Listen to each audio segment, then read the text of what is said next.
I am Kara Runston. I'm the MVP program director and joined by several of the regional coordinators and also our deputy director, Marissa. I use she, her pronouns. And today I'll be talking about the MVP action grant round that we're hoping to open for applications just a little bit later this month. If you're interested in the new MVP 2.0 or what the kind of update to the planning process is, we're going to have a special informational session about that in April. So look out for a newsletter item about that in the near future. So our agenda for today is up on the slide here. I'm going to do a quick overview of where we're at with the program, details on this upcoming action grant round, and then case studies that will be shared by a few of the regional coordinators. And then we'll leave time for Q&A on any questions you have on the action grants. Other notes is that we'll be recording this webinar so that we can make it available to folks that could not join today. If you're uncomfortable with that for any reason, feel free to log off. You could always look at the recording yourself. And then please use that Q&A function for any questions that you have. Just feel free to plug them in at any point during this webinar, and we'll get to as many as we can at the end. If we don't get to your question, just follow up with any one of us. We'd be happy to talk about it further after the webinar. I also wanted to just preface this presentation with the fact that the requests for responses and application are currently being reviewed by senior staff. And so take everything I say today with a bit of a grain of salt and make sure you look at the full RFR when it comes out to make sure that all the changes that I talk about are reflected in that. The major changes are always summarized on the first and second page, so you can pretty easily see what has changed from the last round. So starting with the MVP team's working definition of climate resilience.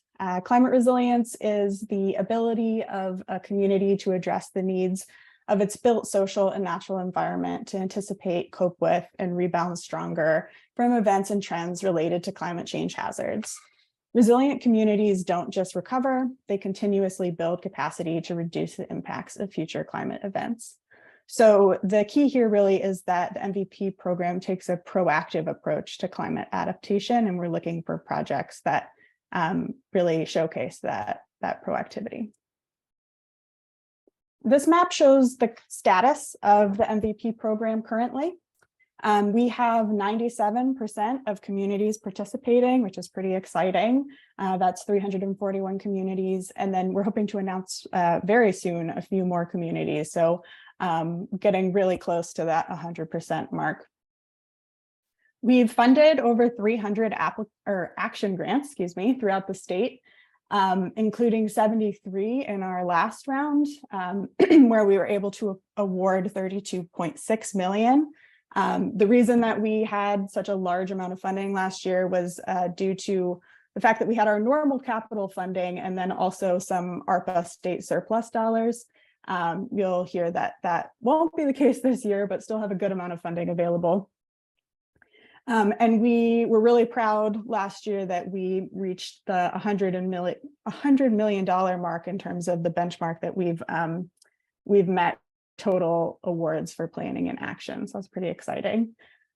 You'll see your regional coordinators are identified on the map here, and they're your kind of one-on-one point of contact between the cities and towns in their region and our program, as well as other resources or technical assistance you might need. So if you haven't met your regional coordinator already, please reach out to introduce yourself and they'd be happy to chat with you.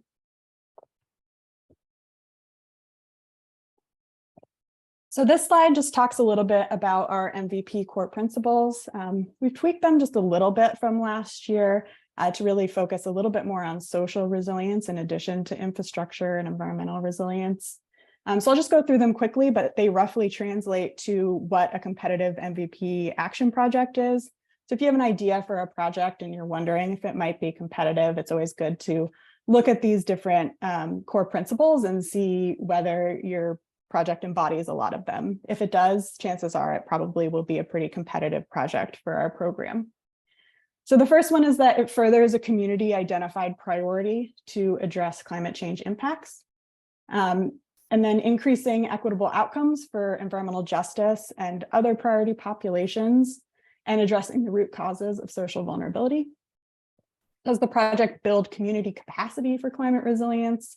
Does it conduct robust community engagement and support strong partnerships with EJ and other priority populations? Does the project utilize climate change data for a proactive solution? Does it employ nature-based solutions, or you can think of things like green instead of gray infrastructure, leveraging nature for its climate mitigation potential? Does it achieve broad and multiple community benefits? Does it commit to monitoring project success and maintaining the project in the future? We prioritize projects that are regional in scope and also that pursue innovative and transferable approaches. Here's some statistics from our last round of funding. We got 134 total applications and over $58 million requested. We were able, again, to fund 73 projects with the total funding at $32.6 million, and the average grant size last year was $447,000. All right, for this round, we're expecting to have approximately $20 million available, and that's from our typical funding source, which is state capital funding. So that comes with the restrictions that we've always had with the program, where the funding doesn't really roll over from year to year. So it's really important that you scope out what you can accomplish in each year and really stick to that.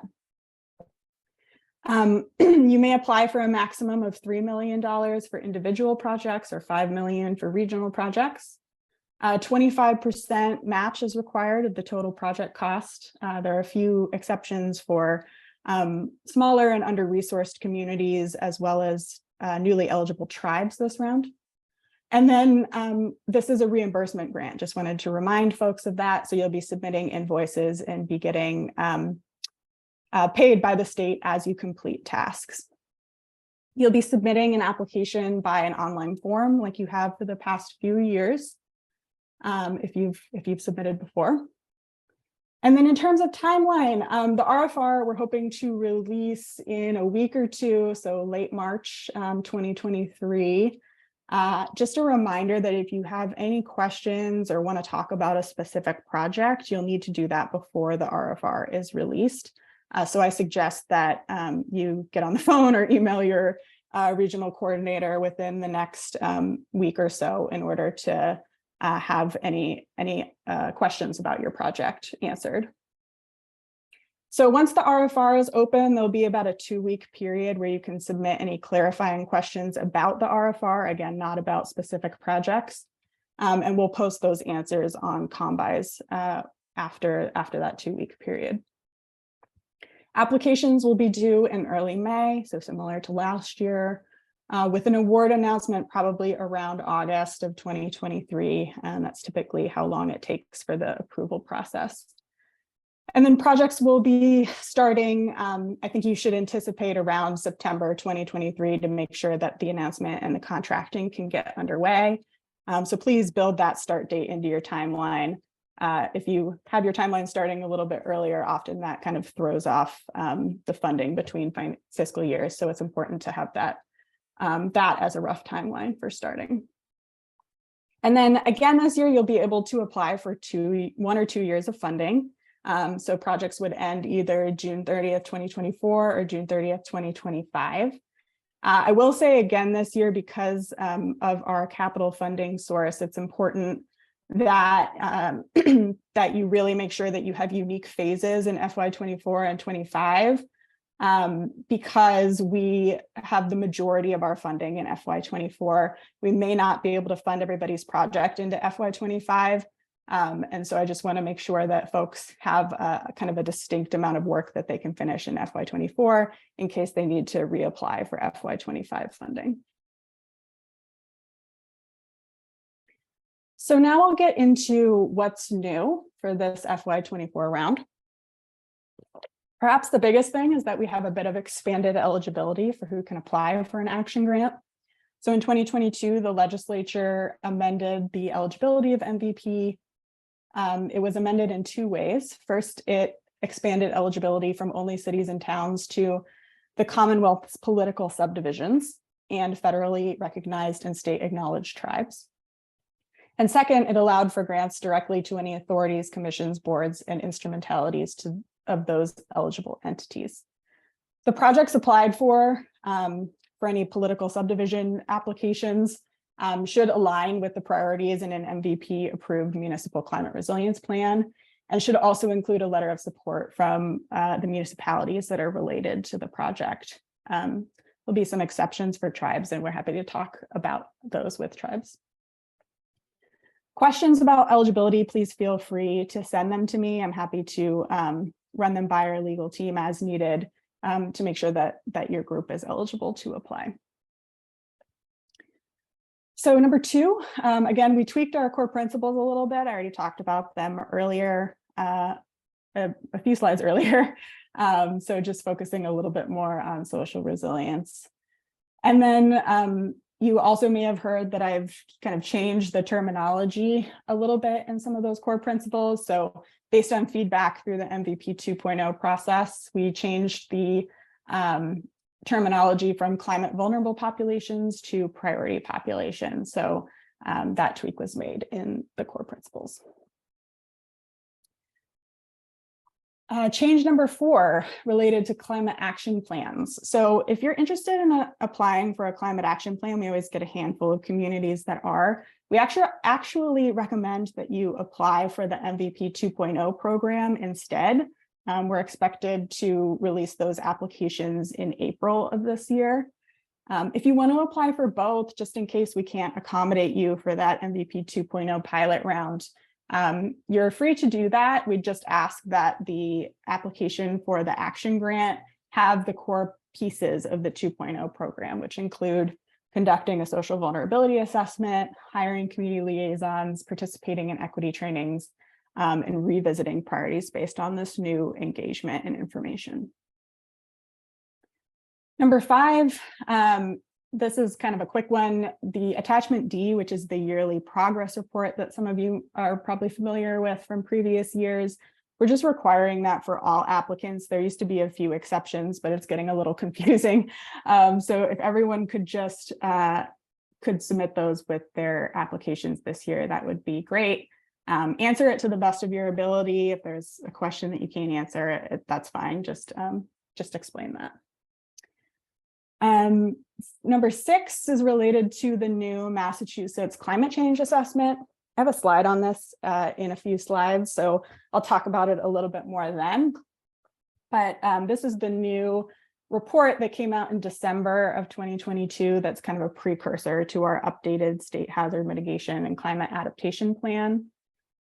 So basically in question 1 of the application for MVP, you'll be asked to describe how your project will address one or more of the top impacts in the applicant's region or statewide in that climate assessment report. Another change related to capacity building, we added a question about how the project will build community capacity for climate resilience. I'll talk about that in a little bit. And then 10% match eligibility instead of that 25%. So we updated attachment N with the communities that are eligible for that 10% match. And that will be in the RFR and also include tribes this round. Just a reminder of our project types. So they roughly align with the different project phases. So they're pretty broad. The first is planning, assessments, capacity building, and regulatory updates. Then we have design and permitting. Then we also have our category for construction and on-the-ground implementation, which could include things like land acquisition or energy resilience installation. Note for construction projects, we really want to see you demonstrate that necessary permits and permissions have been secured before you submit your application. As you might guess, we've had some issues with that in the past, especially with our kind of strict funding by fiscal year. So want to make sure that we're not awarding funds to projects that then can't be completed and could have been awarded to another community's project that could have been completed.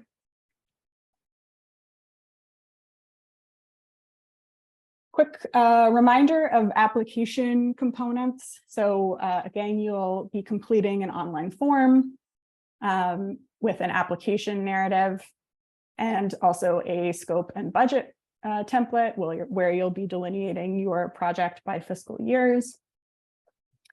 In terms of additional attachments, there's the MVP yearly progress report, the attachment for design, permitting, and construction projects that goes through some of the regulatory components of the project.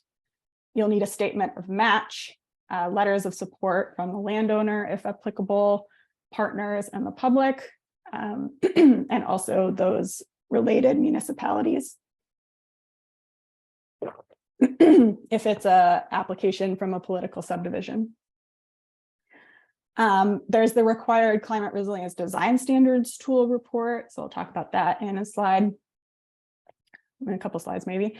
And then there's also some specific requirements for land acquisition projects, including draft town meeting or city council vote language and an appraisal that meets EEA standards. This is just a snapshot of what our online form looks like. I wanted to point out that there's a button at the bottom that says save and resume later. So if you're filling it out and you want to come back to it later, that's totally fine. You can click that button. It'll send you a link that you can access later. I just wanted to point out that any files that you upload won't be saved. So you'll need to re-upload them when you come back into the form. But any text that you type into the text box should be saved when you come back.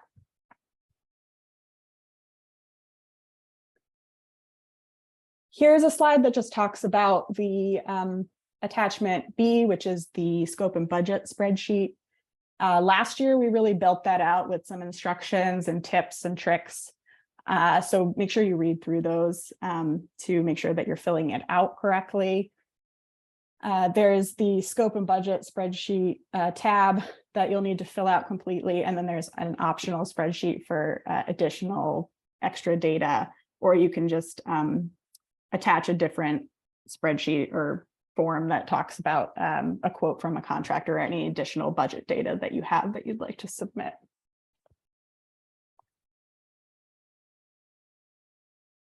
This is the climate resilience design standards tool. So we've been requiring this for the past couple years. It's still related to question 1 of the application. So if your project contains a physical asset on a site, you'll enter in information about your project, and it will kind of give you a report that tells you about your climate exposure and risk rating, as well as recommended design criteria for the project. So you'll be attaching this report with your application and also discussing how your project will meet these design criteria and recommendations when you're discussing your project in question 1 of the application. If you have any questions about the tool, something's not working, you have some other question, feel free to submit that to rmat@mass.gov. That's the email for that tool. And this is the new MA climate change assessment that I mentioned before. If you haven't already looked at this, highly recommend reading through it. It's a very comprehensive kind of risk assessment of the Commonwealth. There is a short list of 37 impacts across 5 different sectors, and they're also broken up by region, which roughly align with the MVP regions, at least out west. But make sure you kind of look at the report to see what region your municipality is located in. So this again is related to question 1, where we'll ask you to just talk about how your project is related or not to a impact that's outlined in the climate assessment. either a statewide impact or one that is urgent for your region. And now I'll just talk a little bit about the evaluation criteria. So I'll walk through these. All the questions have pretty much the same title and just a little bit of tweaks here and there for what the content of the questions will be this round. So we have our project description, rationale, and climate data. So that's where you'll be talking about the impacts the project will address, what the objectives are. You'll be using your climate resilience design standards tool and the recommendations from that to answer this question. Also talking about the project relationship to the priorities in the Massachusetts climate change assessment. Talking about data that you used in the project, and also including that yearly progress report. Then there's a question on the timeline, scope, and budget. So having that detailed scope with all of the steps of the project, having that project budget that's again kind of delineated by fiscal year, a clear project timeline with the capability to be completed in the contract period, again suggesting that timelines start in September of 2023. And then identification of any regulatory components of the project. We have our question about nature-based solutions and how ecological systems are incorporated into the vision of the project, as well as what environmental co-benefits the project will have. Then there's the question about environmental justice and public regional benefits. So here's where you can talk about if your project is located in and has positive impacts to an EJ population. You should also have demonstrated support of that population, either through our community liaison approach, where you hire folks from the community to do engagement with those community members, or letters of support from those communities. And then you can get partial points for priority populations, or what used to be called climate vulnerable populations as well. And we'll want to see that the project benefits a large area, a number of people, and has many co-benefits, and also whether the project is regional, which just means that more than one city or town is applying together on the project. There's the question about public involvement and community engagement. So you'll be coming up with a plan that you'll then incorporate into your scope and budget spreadsheet, talking about what engagement tasks the project will take on. There's an attachment to the RFR that really walks through this particular question and provides examples of how to fill it out. There's the question on project transferability, capacity building, measurement of success, and maintenance. So we'll want to see how the project is transferable to other communities, the degree to which the project or tasks in the project build community capacity for climate resilience. So you can think of things like fostering social and institutional relationships, integrating climate resilience thinking into other policy or planning projects, training for community members, school curricula, et cetera. You'll also be identifying metrics of success for the project and how those will be monitored, and then plan for maintenance or updates to the project to make sure that it lasts in the long term. Then there's the question on need for financial assistance. So you'll be filling out a narrative of why this funding is needed and answering some specific questions. Project feasibility and management. So talking about the credentials and skills and capacity to take on the project by the project team. If you'll have an ongoing MVP action grant or are also planning to apply for the MVP 2.0 program, we'd also ask that you just talk here about your capacity to take on all those projects at once. This question also is where you'll kind of upload those letters of support from the landowner, public, or partners, including any non-municipal or any municipal support letters for those political subdivision applications. There's also a few points related to good standing in the MVP program that our staff will complete based on how communicative the community has been, turning in reports on time, et cetera. And then there's some points left over for reviewers on overall project quality.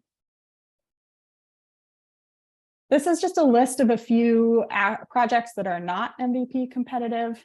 So diesel generators, projects that include tree removal, FEMA hazard mitigation plans, academic studies that are not directly linked to implementation, feasibility or design of solar or solar and battery systems that don't include installation, emergency preparedness projects that don't incorporate climate projections, projects that repair to previous conditions without consideration of climate projections, and then projects that include building construction where the building will rely on non-renewable sources of energy. So really wanting to align with our Commonwealth's mitigation goals as well as adaptation goals here. So that was a lot of talking from me. So I'm going to be quiet for a little bit and pass it over to some of our regional coordinators. And then I think also Marissa to talk about a few project examples. Carrie Ann might be first. Okay. Yep. It's me. I'm Carrie Ann Petrick. I use they, them pronouns. I'm the regional coordinator for the Berkshires and Hilltowns, and I'm going to tell you about two different projects in my region.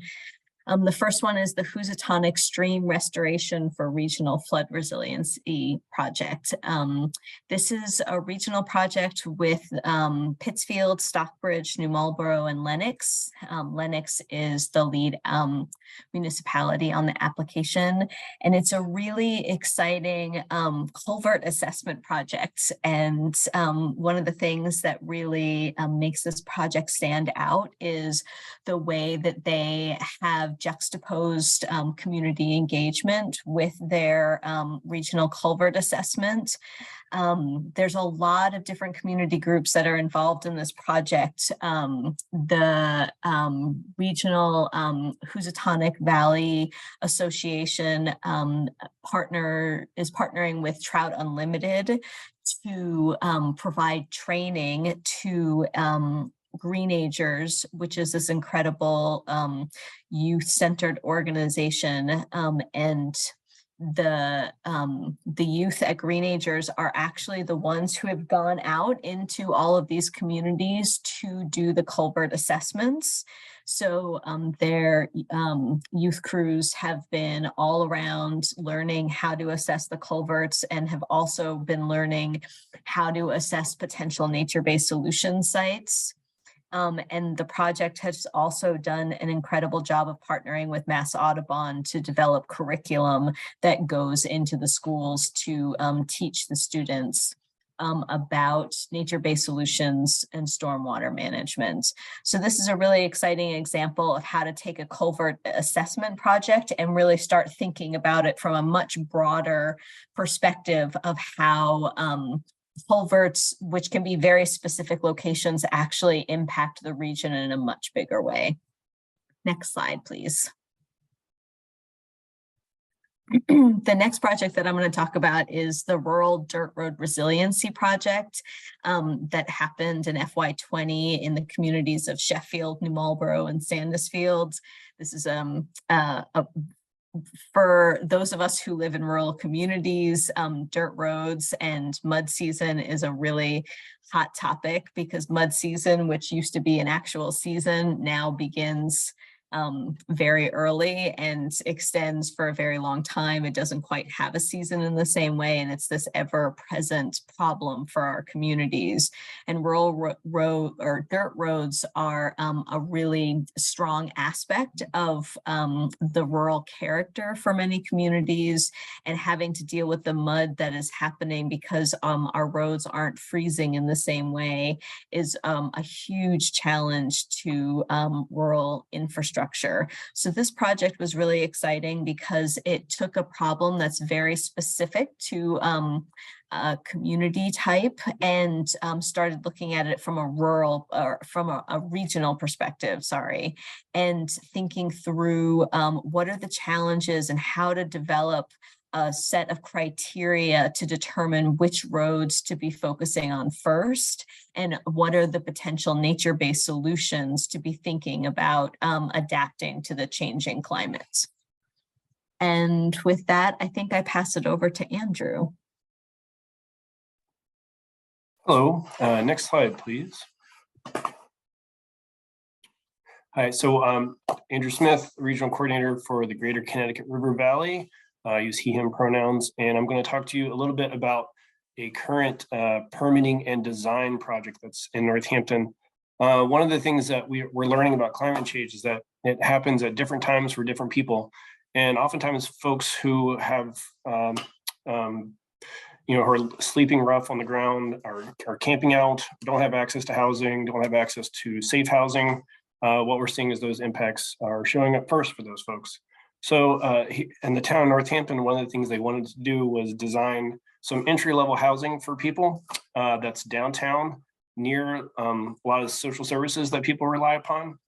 And one of the things that's really interesting about this is rather than just kind of building a box or a building that uses a lot of sort of carbon intensive energy sources, what they've done is they've placed in a good location that's walkable to everybody. And not only that, but it's going to be passive house design standard. And for folks who don't know the thumbnail sketch of what passive house means, it's you design the envelope of the building so that there's few opportunities for heat to escape the building. It's not trapping air, it's like trapping heat. And so not only will this be centrally located, it's also going to be something that's going to not cost a lot of money for people to keep themselves warm or cold as our climate changes.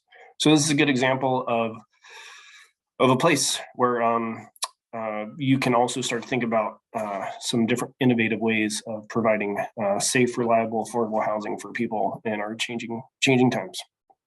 And with that, I'm going to kick it on down the road to our next speaker. Thanks, Andrew. My name is Marissa Robertson. I started as the Deputy Director of the MVP program in January. I'm going to sit in for Michelle, the Northeast Regional Coordinator, to discuss two of her projects. So the first one is the Sucker Brook Continuity Restoration Project. This is an ongoing project in Pepperell. It is an example of a Type 3 project, so construction and on-the-ground implementation. And this project is focused on restoring an ecologically important resource within an area of critical concern. So this area is a cold water fishery. It is a recharge area for municipal drinking water wellheads, and it's also habitat for native brook trout, endangered mussels, and rare turtle populations. So there were two undersized culverts here and also a stone dam that were contributing to damages to roads and agricultural land caused by flooding. So they're now constructing larger culverts that are designed for 2090 with a 100-year return period that also meet stream crossing standards. This will significantly reduce the risk of flooding. And the project also reconnects fragmented sections of the brook, and this will help restore wildlife habitat, enhance open public space, and protect water quality. So this project also used several important partnerships. So they received some funding from DER through the Priority Project and Culvert Replacement Grant. They also worked with Trout Unlimited and the Neshoba Conservation Trust. And this project scored well due to its focus on nature-based solutions, integrating climate data for the design of critical infrastructure, and increase community resilience overall. Next slide, please. And now we have an example of a land acquisition. So this is the Richardson Green Conservation Acquisition. And the 20-acre Richardson Green property is located adjacent to a 700-acre forested network of protected land within the endangered Ipswich River watershed. It's also located within a recharge area for the Linfield Water District well fields. And this parcel is seen as like a keystone parcel in the network of protected land. It's critically important to the public water supply, for open space, carbon sequestration, and mitigation of inland flood risk. This project also utilized partnerships. So there are partnerships with the Essex County Greenbelt and the Ipswich River Watershed Association, and this allowed for the town to receive real estate and finance assistance. This project launched an extensive public outreach campaign that included meetings with the Linfield residents, as well as neighboring cities and towns. They utilized information tables at local events. They made a video about the importance of protecting this space. They did guided site walks, and they also printed online provided printed and online materials that were provided in both Spanish and English for their residents. Awesome. Thanks for that inspiration from our other MVP project team members. And shout out to any of the project teams that might be on the line today that we just talked about. Kudos to you.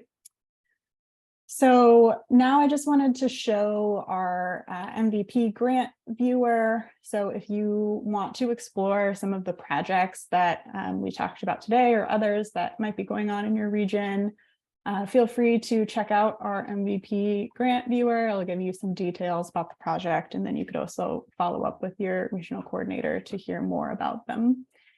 We do need to do some updating of this, so apologize that it's a little outdated at this point, but you should still be able to find some good inspiration and examples there. So I also just wanted to talk a little bit about our MVP 2.0 pilot. It's a little teaser to make you want to join our informational session in April and apply for that program. So we're excited to pilot this new program in the spring. It came about because we were hearing more and more from different communities saying that their plans were, 5 years old or more at this point, and wondering how they might be able to update them, what the next step of the planning process might be. So we've worked with a consultant team of the last year and a half to develop this new program. So what's next for the 2.0 program? I think we found a couple things through our kind of extensive stakeholder engagement and talking to folks and reviewing that first planning grant first planning grant that we had. And one of the things that we kind of discovered was that a lot of folks could fairly easily identify their infrastructure and environment priorities in the first planning grant, but perhaps needed a little bit more capacity building and knowledge around the social resilience side of things. So we're really focusing on kind of filling that gap, as well as addressing the need to help some communities move from planning to action. So I'll talk a little bit about that on this slide. But the MVP 2.0 program will do a few cool things. The first is that it'll help expand the core team membership to center community members who will be most impacted by climate change.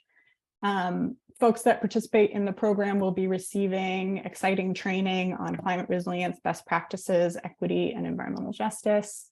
They'll be revisiting priorities in their current MVP plans based on this new knowledge and engagement, and then also receiving technical assistance and a guaranteed amount of funding, around $50,000, to develop and implement an action project, or what we're calling a seed project in the MVP 2.0 program. And then they'll be able to use that process for developing that seed project and the different partnerships and relationships that will be built through 2.0 to leverage that for future action grant funding as well. So again, we'll be having an informational session, I think in mid-April, but we'll send out an email about that. And you can expect the very short compared to the action grant application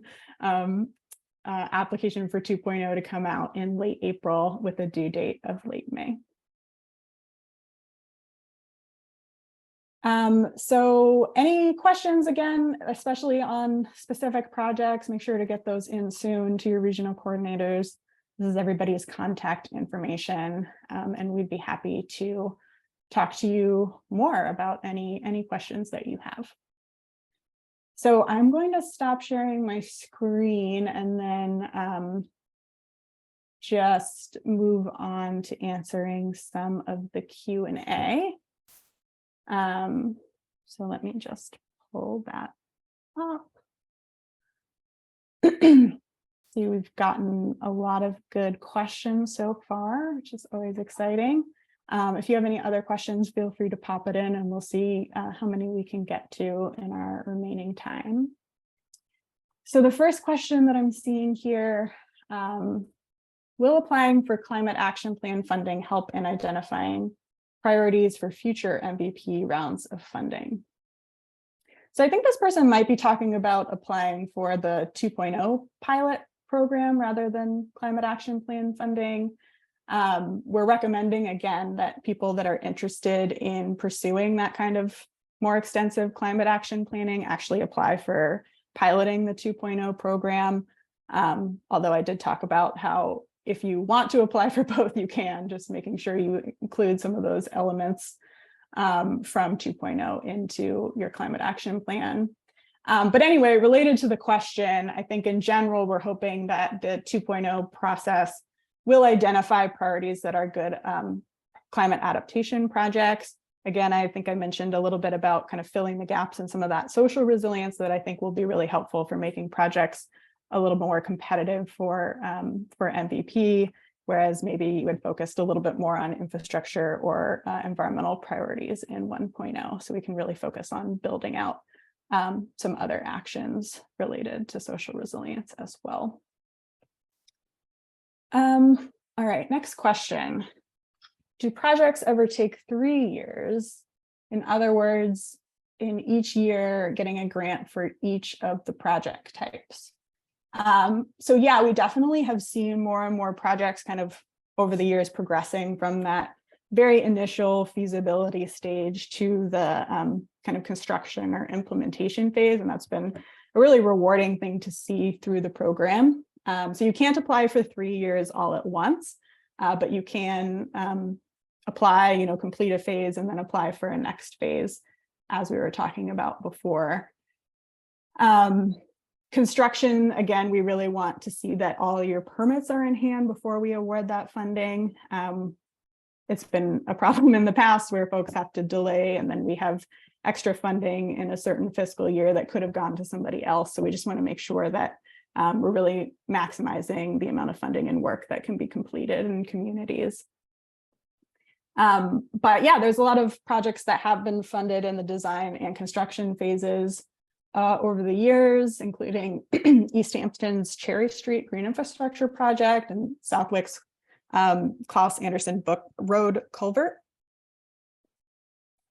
And there's also examples of projects that maybe were funded by other agencies or another funding source and then moved to MVP or vice versa. So definitely have seen a lot of different phases of projects through the program. Good question. So the next question, attachment N, does this apply for those communities that meet rural or small town state definition?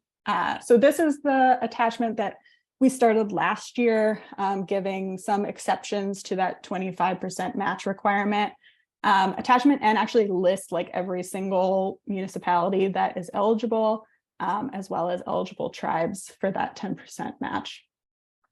So the definition of who is included in there is actually taken from the FEMA BRIC program, but we kind of adapted it for the state purposes. So it's those with under 3,000 individuals with per capita annual income not exceeding 80% of the state per capita income. But we wanted to make it really easy for folks not having to like calculate that themselves. So you can just look at the attachment and see whether you qualify under that definition. Next question, for townwide planning projects, do applicants need to complete the RMAT tool assessment? No. So the RMAT tool is applicable only for design or actually anywhere from feasibility to construction projects, but that are focused on a specific asset at a physical location. Does physical assets include stormwater infrastructure? Yes, that does include stormwater infrastructure. What is the implementation timeline for MVP 2.0? Let's see. So the 2.0 program is going to be a 2-year program. So funding would be awarded along the same timeline as this year for action grants. So probably around August or so, folks would get started.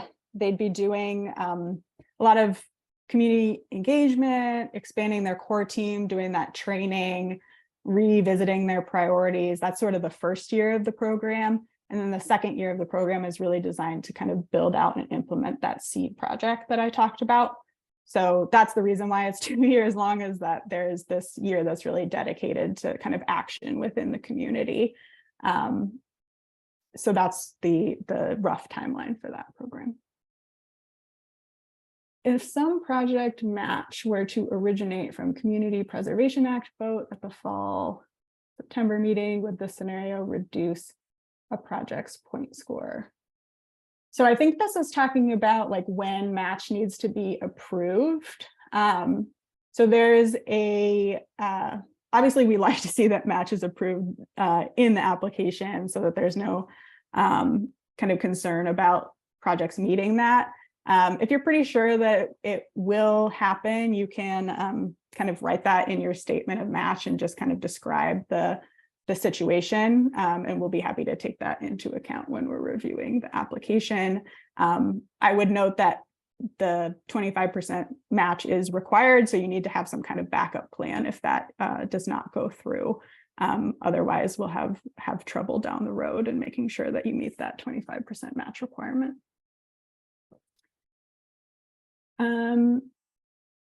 Let's just look quickly to see what else we have. Can you post the link to the list of communities that qualify for lower match? Again, that's going to come out with the RFR. I think it's basically the same as last year, so you can reference that if you need an idea right now. And then with that addition of the eligible tribes as well.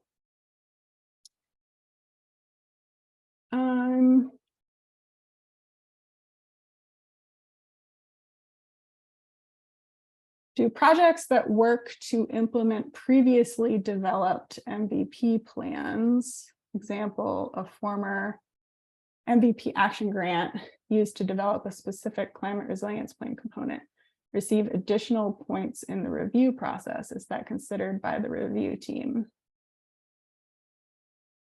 I'm not sure exactly what this question is talking about, so feel free to follow up with your regional coordinator and me after this.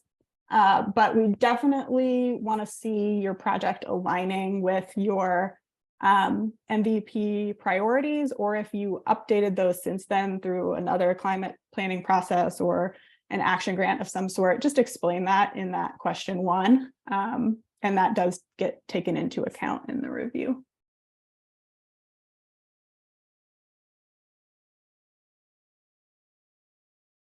Sorry, I'm just scanning to see which other ones we haven't answered.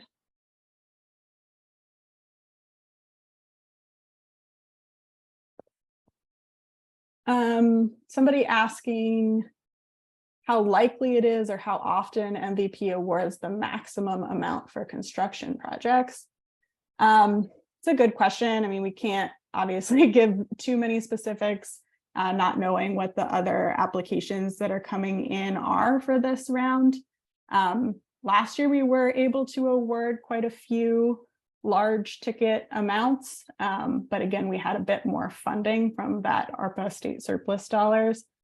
So I think we'll really have to see, but I think you should expect really needing to make sure it's an extremely competitive MVP project in order to reach that maximum amount for construction projects. So if you have questions about that, I think following up with your regional coordinator would be a good course of action.